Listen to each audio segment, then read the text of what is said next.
नतीजों से पहले उमर अब्दुल्ला का ट्वीट भी सामने आया। सोशल मीडिया प्लेटफॉर्म एक्स पर उन्होंने लिखा कि हमने अच्छी लड़ाई लड़ी है, इंशाल्लाह जीत हमारी होगी। उमर अब्दुल्ला का ये पोस्ट इस वक्त आपको बता रहे हैं, यहाँ पर अपनी जीत का दावा करते हुए नजर आए हैं। हालांकि एग्जिट पोल के बाद से कांग्रेस और एनसी का ये इत्तेहाद जो है काफी पुरुम्मीद पहले से नजर आ रहा है और अब उमर अब्दुल्ला ने भी दावा कर दिया है कि वो सरकार बनाते हुए नजर आएंगे जम्मू कश्मीर के अंदर। उन्होंने कहा कि हमने अच्छी लड़ाई लड़ी है और इंशाल्लाह जीत हमारी ही होगी। उमर अब्दुल्ला का सोशल मीडिया पोस्ट, उस पर यह दावा उमर अब्दुल्ला का इस वक्त सामने आया है। आपको बता दें कि जब से एग्जिट पोल सामने आया तभी से मीटिंग्स का दौर भी देखने को मिल रहा था। कहा जा रहा था कि आगे की जो तैयारी है वो शुरू कर दी गई है, लेकिन जम्मू कश्मीर की सियासत इस वक्त बेहद दिलचस्प नजर आ रही है।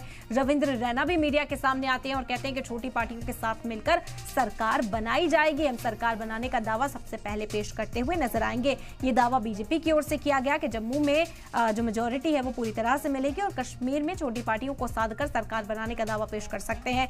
दूसरी तरफ ये इत्तेहाद है नेशनल कॉन्फ्रेंस और कांग्रेस का, जो सरकार बनाने का दावा इस वक्त करता हुआ नजर आ रहा है। 8 बजने में कुछ ही वक्त बाकी, आधे घंटे के बाद से ही काउंटिंग शुरू हो जाएगी और तस्वीर धीरे धीरे साफ होने लग जाएगी कि आखिर किसकी सरकार बनती हुई जम्मू कश्मीर के अंदर नजर आ रही है। लेकिन जो सबसे बड़ी बात है कि जम्मू कश्मीर के आवाम को एक सरकार मिलने वाली, एक परमानेंट सरकार उन्हें मिलेगी 10 साल के बाद।